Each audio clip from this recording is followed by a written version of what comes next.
Hello दोस्तों, नमस्कार, जय हिंद। स्वागत करता हूं आप सभी का एक बार फिर से आपके अपने यूट्यूब चैनल पे, आपके अपनी क्लासेस में, पिंगाक्ष क्लासेस के इस लाइव सेशन में। जैसा कि आप सभी को पता है, हमारा क्लास हर शनिवार और रविवार शाम 7 बजे लाइव होता है, तो जुड़ना ना भूलिए। आर्मी के लिए स्पेशल क्लास है।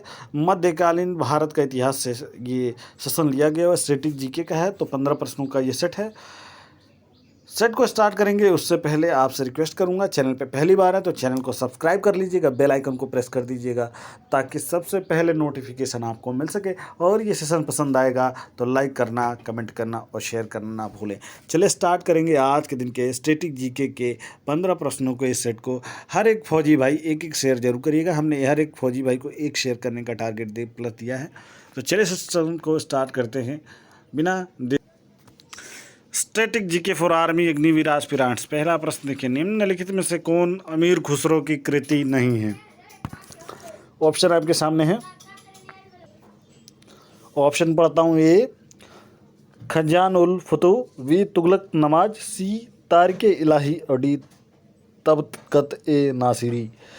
निम्नलिखित में से कौन अमीर खुसरो की कृति नहीं है? तो सही आंसर है तबकत ए नासिरी। ऑप्शन डी बिल्कुल करेक्ट है। ये जो है अमीर खुसरो की कृति नहीं है, फारसी भाषा में इसको लिखा गया था। चलिए बढ़ते हैं हम दूसरे प्रश्न की तरफ। निम्नलिखित में से कौन सी पुस्तक अबुल हसन यामीन उद दीन खुसरो द्वारा लिखी गई है? ए मफ्ताब उल फुतू, बी इंसा ए महरू, सी पद्मावत और डी तारीख़ फिरोज शाही। तो सही आंसर है मफ्ताह उल फुतू, बिल्कुल करेक्ट है। ऑप्शन ए जिन लोगों ने भी मार्क किया है या मार्क करेंगे उनका बिल्कुल करेक्ट है। एक नंबर आपके परफेक्ट में। बढ़ते हैं हम तीसरे प्रश्न की तरफ। तारीख़ फिरोज शाही निम्नलिखित में से किस राजवंश का प्रमाण प्रदान करता है? तारीख़ फिरोज शाही निम्नलिखित में से किस राजवंश का प्रमाण प्रदान करता है? ऑप्शन ए मुगल राजवंश, बी तुगलक राजवंश, सी दिल्ली सल्तनत और डी इनमें से कोई नहीं। तारीख़ फिरोज शाही निम्नलिखित में से किस राजवंश का प्रमाण प्रदान करता है? तो सही आंसर है बी तुगलक राजवंश, बिल्कुल करेक्ट है। एक नंबर आपके बनते हैं। चलिए चौथा प्रश्न देखिए। अकबर द्वारा नियुक्त अकबरनामा किसके द्वारा लिखा गया था?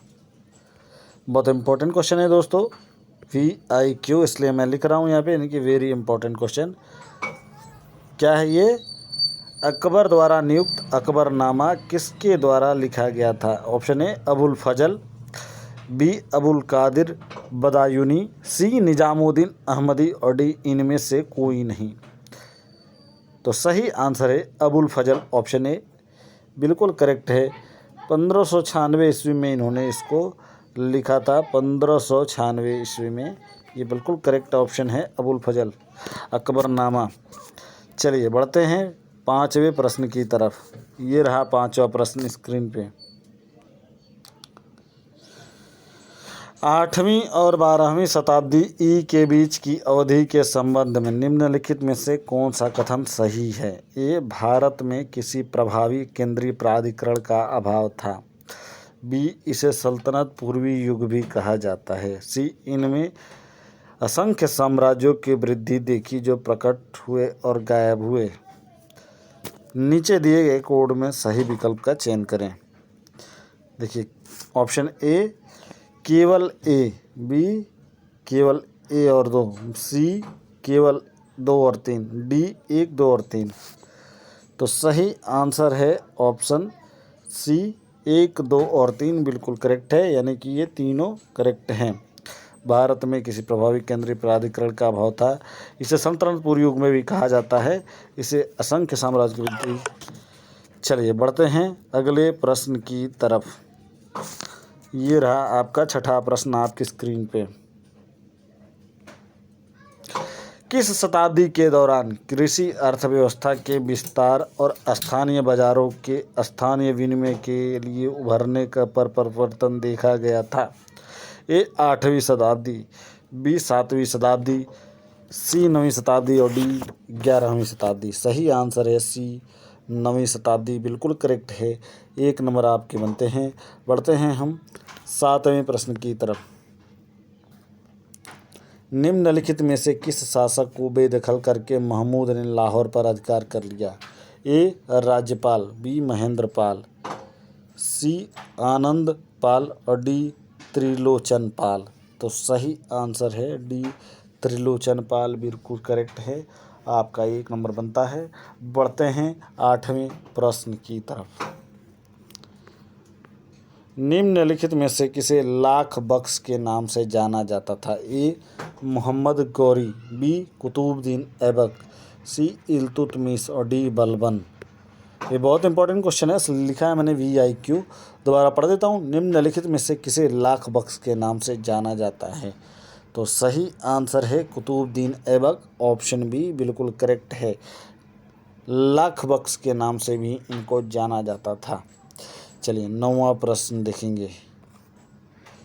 निम्नलिखित में किस शिलालेख में बलबन ने स्वयं को खलीफा का सहायक बताया?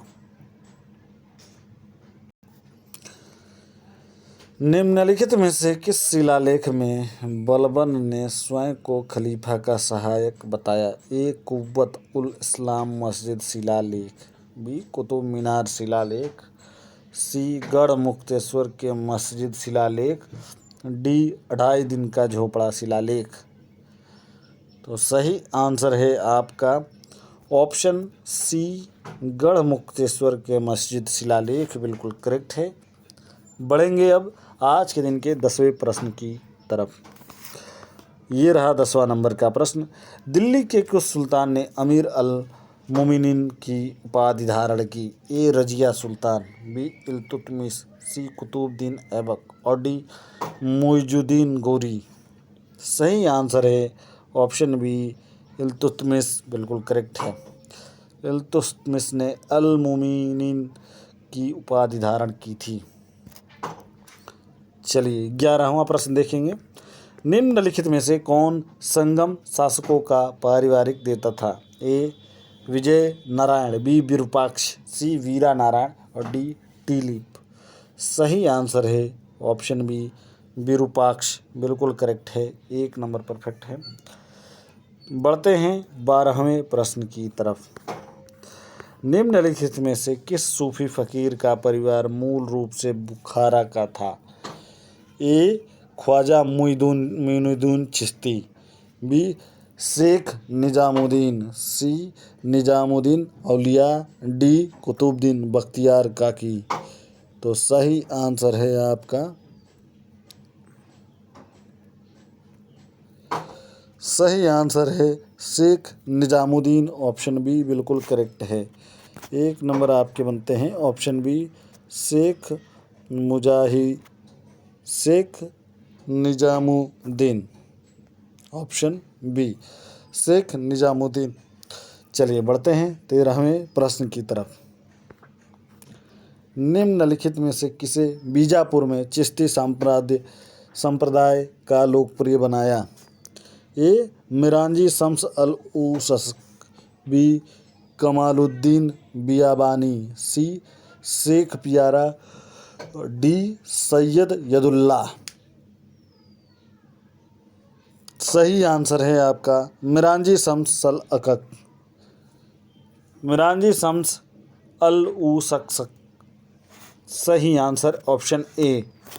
चलिए आज के दिन का 14वां प्रश्न और सेकेंड लास्ट।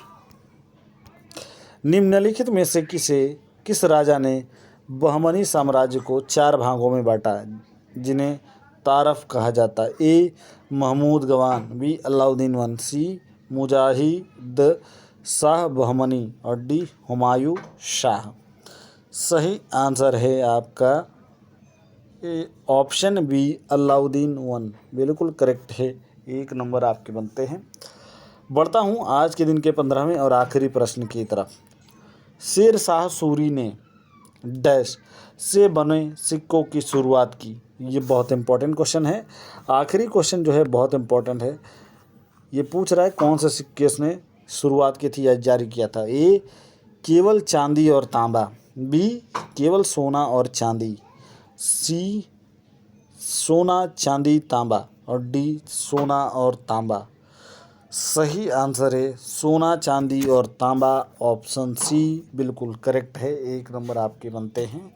ये बहुत इंपॉर्टेंट क्वेश्चन है। इसी के साथ आज का ये सेशन समाप्त होगा। मैं मिलूंगा आपसे एक नए वीडियो में अगले शनिवार शाम 7 बजे। जुड़ना ना भूलिए। तब तक के लिए धन्यवाद। जय हिंद, जय भारत।